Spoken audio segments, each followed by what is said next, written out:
Hello everyone! Hello everyone and welcome back to another episode here on the Gaming Droid. Welcome back to Thea The Awakening. So where are we? Over here in our expedition we have our 10 expeditors or expeditions. We have our medic, we have 4 warriors, 1 gatherer, we have an forest elf, a dwarven bandit who's extremely strong, an orc warrior and a pincornet. And back at home we have 10 as well. And we've got 1 point of research and we're headed off towards the Divine Quest. There's also a treasure chest over here. So let's roll over and let's see what happens. If we head this direction. What resources have we found so far? We've got some amber and some clay over here. We've got some obsidian there. Some clay. We've got a little bit of fur leather. We've got some dark wood over here. And all the way up here we have some nimblewood, which is quite a distance from our home, but we also have cane and nimblewood up there. So we've got a few things that we can gather later on. So, over in the city, what are we working on production-wise? We have food being gathered. We've got plenty of food, plenty of wood and plenty of string so far. In the village overview we have 3 of the weak pastures, which are 1 food and 2 human. We've got 1 food and 2 human pasture there. We've got a 2 food 2 human pasture. We've got a palisade wall, which adds us some attract beast. We've got a basic barracks, a basic watchtower, which allows elves, and a smithy. So let's see if we can build any improved versions with things we've brought back. Number of building slots exceeded. Let's destroy 1 of our pastures and let's have a look. Palisade wise we could use a little bit shy of monster bone, a little bit shy of regular bone, well no, not shy of regular bone, a little bit shy of enchanted bone, so we can't use those. Have we got enough of anything? We've got enough steel. So if we were to use a combination of steel and, let's see, bone, and then use mithril in the production, what would we get? We'd get a single shield, so that's not a particularly good palisade. What about pasture land? We could use clay in the pasture land along with berries, and we could kick it all off with a little bit of mithril. That would give us 2 and 2 and give us a 17 research points. What have we got in our 2 and 2 already? Our 2 and 2 already is vegetables and quartz, so it wouldn't be listed in with those. Herbalist hut. We could make a herbalist hut from wicker with darkwood help and mithril. That would give us 29 research points and add 2 healing. Have we already got a herbalist hut? We have. That gives 1 healing. So yeah, we can upgrade our herbalist hut, I think. If we use wicker, darkwood, and mithril. Does changing the base metal change anything? No, it doesn't. So we can throw in some iron and we can use our high-level crafting team to burn through that in a few turns. 3 turns total to burn through that. That's not too bad at all. So let's continue to head down with our expedition. We've got an encounter, 1 goblin boar rider and 3 goblin warriors who have attacked us. We've got all of our spear wielders up front, which is actually quite good, so I think I'll keep that, and we've got some decent confuse and some decent counters. Our orc worker, not particularly good in tactical situations, but that's fine. So we'll start off with our hammer thrower first, our hammer wielder first. Yvette. So she's going to instantly kill that, and she's actually going to track some damage over onto the boar rider. So she's going to... actually no, is she? Yeah, she's going to track over 4 damage onto the boar rider. But if I throw my dwarf bandit out, then he's going to deal half his damage to the boar rider. And then we can actually throw out our forest elf, and she's going to deal half her damage to the boar rider. So he's down to 2 hit points already. So he's not going to survive very long. We can then throw out our other 2 spear wielders to actually deal half damage to him as well. So he's down to 3 hit points, and they leaves them with a tactical card that they're not going to use any special abilities for. So this is a nice easy fight, even though it's a 3 skull, because we got a good tactical advantage there.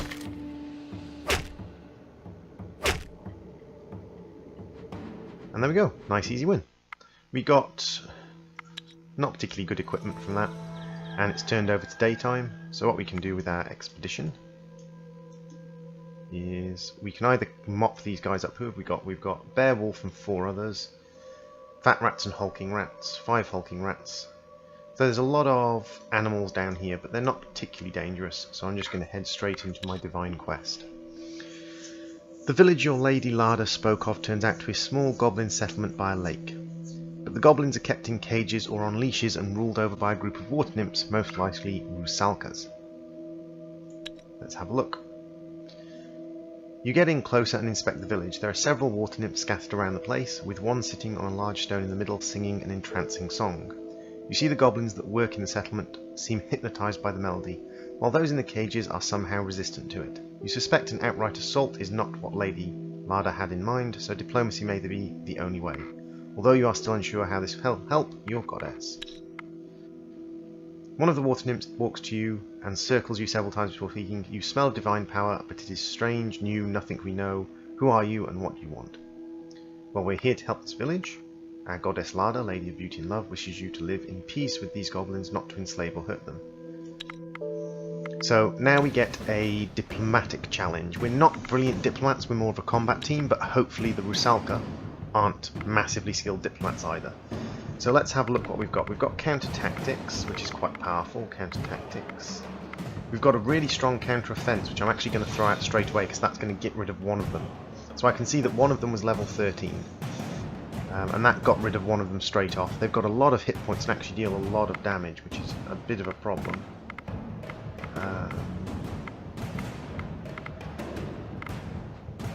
So let's see, who can I throw to the wolves to just sap that 15 damage? Who does my least amount of damage? You're probably the one I can throw to the wolves to sap that 15 damage. And then I can throw out her to take the 15 damage to the next round. And so we've got a lot of damage coming out from our opponent. But hopefully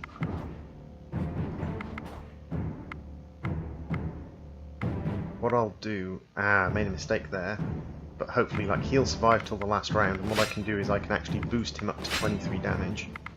Hopefully he'll survive till the last round and I can actually use that to my advantage.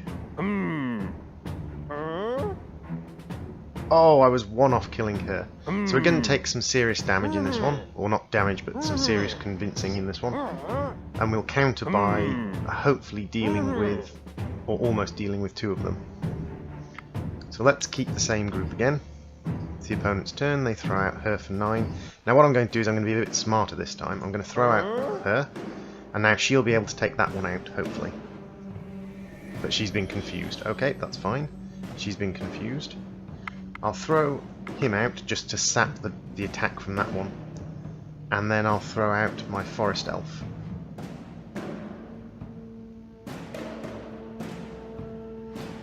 Now what I'm going to do with the forest elf is I'm actually going to boost up the forest elf's damage nice and high. So hopefully the forest elf will deal damage to the uninjured Rusalka. Get her down to 12. Take a bit of damage himself, but now we have 2 Rusalka who are down to 6 and 5. So hopefully we'll be able to convince them. So there we go, and we've got 1 Rusalka which went into the tactics pool to deal with left. That's actually quite good. So what I can actually do is I can counter a fence, which knocks that Rusalka out of the fight. I can then throw these 2 guys up and support them, and all of that damage will go into that fight. So basically I've bamboozled her, and my guys are just shouting at her now and not giving her a chance to talk back. She's not getting an opportunity to say anything, she's just being spoken at, which gives me the advantage of just overwhelming her. So there we go, that was a bit of a tough fight, but we actually managed to convince. 2 of our characters gained +3 to their speech skill, which makes them better at social challenges. We gained some ancient wood, some scaled leather, and a dragon's signet ring. The Rusalkas nod and smile, waves her sisters. Ah, so you are children of a newborn goddess, the one that is said to be fair and pure. We want to know more of her, so we will do her bidding for now.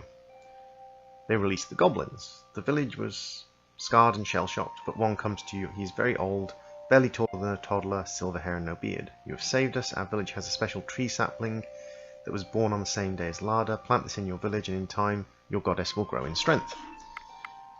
Hooray! So, as well as that, we also gained a blessing of attractiveness. So all of our people have become more attractive for 45 turns, and those ones that are back at home in the town, if I build a totem within 45 turns, should be able to keep that. You plant the sapling in your village, and your presence grows more steady. Your settlement, even the land surrounding it, looks somehow nicer, despite the looming darkness. It'll take years, if not decades, for any true effect to form, but in time Lada will regain her power and thus be able to revitalise the whole pantheon. As well as gaining the blessing, we also gained a couple of points at the bottom. We gained a permanent attractiveness bonus on 3 of our ugliest people. On our scavenger crone, on our orc fighter, and on our baker. We gained 4 points of attractiveness permanently. Rejoice! Before you depart, you see the protective demon Dollar appear before you. The dollar does not speak, but it seems like it will join you and offer its protection. So, as well as gaining all of those bonuses and gaining some equipment, we've also gained another person. We gained a dollar. So let's have a look at the dollar. The dollar is a demoness of protection and sacrifice, and you can see that she's a ghost class, just like the Pinconette. And she has 1,100 carrying weight, so she's extremely strong. She's got 22 strength, she's got 8 speech, so she's quite good at speech, and she's got 6 traps. She's not a great combat character with 22 armor and 22 damage, but not bad at all. We also gained a dragon signet ring, which grants 4 sturdiness, 4 fine weakness, 2 leech and 1 damage. Have we got anyone with fine weakness? I think perhaps our forest elf might be backstab, stealth, sturdiness. Yeah, I think our forest elf might be most suited to that. Oh no, backstab and sturdiness are coming from his rings only. Adrenaline boost, stealth. So sturdiness and find weakness are both used in hunting challenges, I believe. Let's have a look. You have distraction. Okay, so we'll probably put it onto our dollar for now, just to give her a few more skills she can use. We've also got a folklore and distraction ring which she can have. Do we have a random charm we can give her? Not at the moment. And as well as all that, we've got another spear, which is a better spear than the one Dobrevsky is using, so we'll throw the Dobrev's spear out and we'll replace it with our higher quality spear. We have a 9 damage hammer, which is the same. We got a 9 damage sword, which is slightly better than the single-handed sword used by Malsvek, but too heavy for Malsvek to carry, I think. Yes. So, we will move on and we will head down towards the hive and see if we can't clear the hive out. So we succeeded in pleasing our goddess, which means that we're going to find we gain a lot of benefits. Over in the construction tree, is it this one? Increases magic skill. No, what we need is we need the blessed tree symbol, which will bring blessings from the gods. Within the bounds of the village, all blessed effects do not disappear. So we need another research point, and then we can get that, and then our blessing of attractiveness and other blessings will stick around permanently. Approach a group of beasts. Well, it's pretty easy. A bear, a wolf, a couple of wolves. We should be able to take this group without too much trouble. 23 hit points and 23 damage, not terrible. 25 hit points. If I throw out my backline spearman, takes him down to 3, and then I throw out my... Oops, I meant to throw out my frontline spearman, but I misclicked. That's fine. No concerns there. What I can do is I can bring that swordsman up to the front. I can then throw out my hammer wielder, and I can bring her up to the front next round, so shield damage through the group. Like so. I can then kill off the wolf with a couple of spearmen. Or almost kill off the wolf with a couple of spearmen.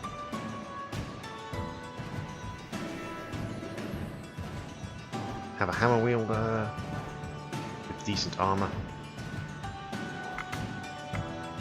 And my medic at the end just to add a little bit of gunpowder.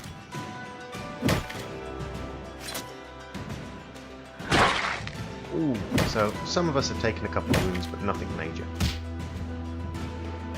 And I have a very, very good medic in this group who's leveled up several times. We got a Book of Wisdom, which gives us intelligence. I'll probably place that onto... She has 3 intelligence. He's got 11. I'll probably give that if he's got the strength to wield it. No, he doesn't. Do I have any lighter armors that I could give him? What about a lighter weapon? His weapon is 68. Do I have a really feather light weapon I could give him? 66, drop 2 from him. No, I need to get him a decent extra weapon. Little bit of treasure in the tower.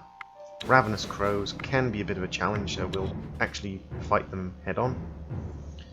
Let's throw out a sword wielder and another sword wielder to start with.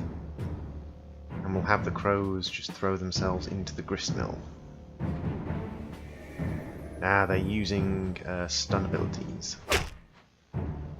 which is fine. If I throw out one of my backliners, they now can't stun the forest elf because they'll end up hitting the backliner first, unless they have one that is high enough to hit the forest elf first. Kill another one, and then throw out another stunned one in between. I can actually use my spear wielder from the back to kill another one, and throw out my Dola. It's a pity that our hammer wielders ended up at the back, but that's fine. We should be able to cut through the crows quite efficiently.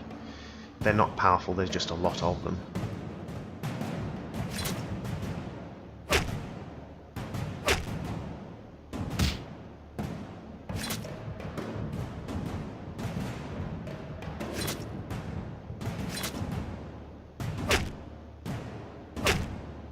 And there we go. We got a reasonably heavy piece of fur armour, we got some gold, some stone. So we'll take our items and leave, and we'll head down and continue to cut our way through. See, auto-resolving is so bad. Auto-resolving, I just took 25 damage on my dwarf, and he's actually near death. Just because I auto-resolved that a 2-star fight. Hopefully he won't die, and we'll camp up next turn. So we built a new herbalist's hut. Only one herbalist hut effects at a time. So we'll get rid of our old herbalist hut. We now have our new, slightly sort of nicer stone rather than wood built herbalist hut, despite the fact it's built out of wicker, which gives us +2 healing.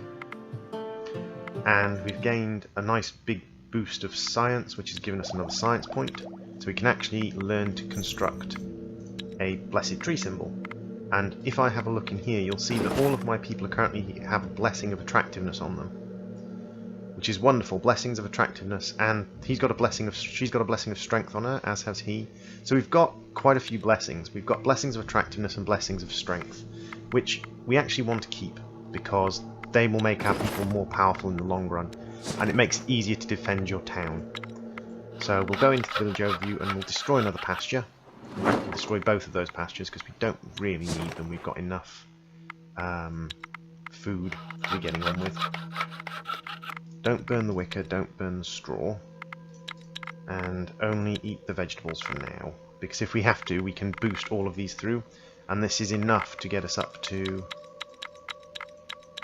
+10, which means that we get +3 attack, +3 damage, +1 healing, so if necessary, if we get into a bit of a sticky wicket back at home, we can boost all of our food into it. But for now, we go to production, construction, and we build a blessed tree symbol.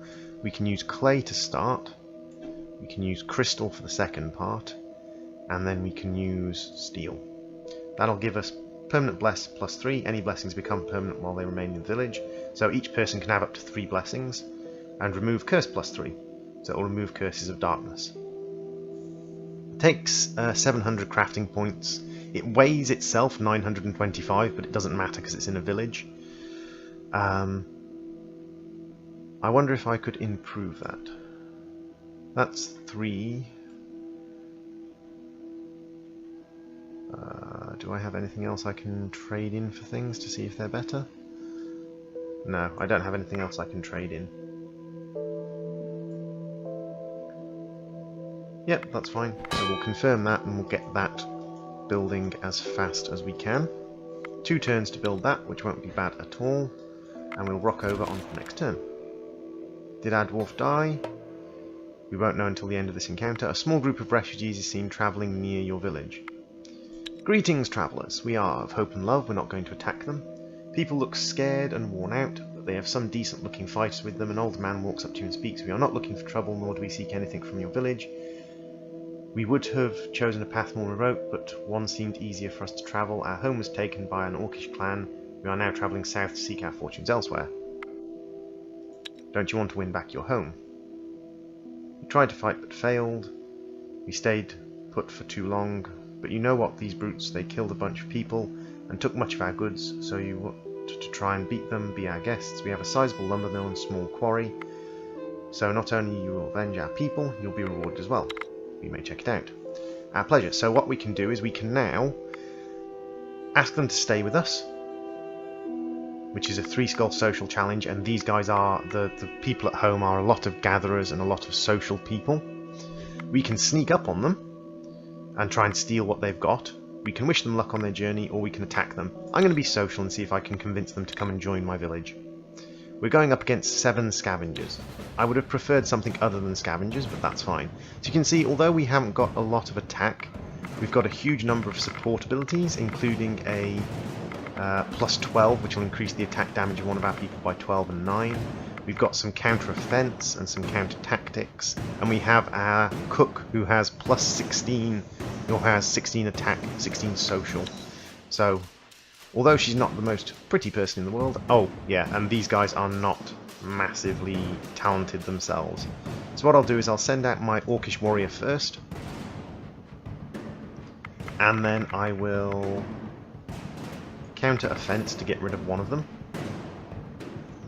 Minimise the number of people they can use to sort of fight back against me. She's got 4 hit points, so I'll throw out him because he can deal with her. So these ones are likely going to die quite quickly, and then I'm going to use another counter offense to get rid of her. So now they only have 3 tactic players. Now what they can do is they can use tactics players to stun or trick or all sorts of things, but I'll throw out a support so she's strong enough to take out that one. And then she's going to be able to take out one. And with a bit of support, she's going to be able to take out one. And then I can actually move her up to first action, and hopefully we should just chain kill them down the road. There's 1, 2, 3, 4. This one's not going to get a turn.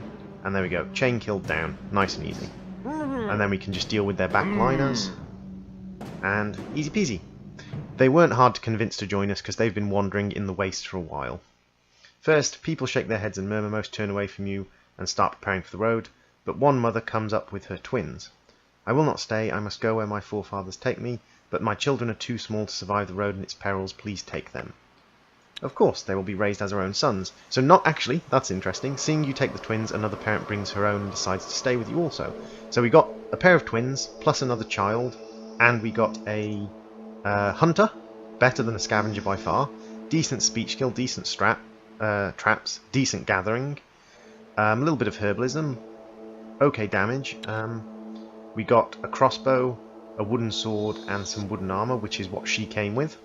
And we got some food. So we got 3 children out of that, and we will look after them and care for them in our own.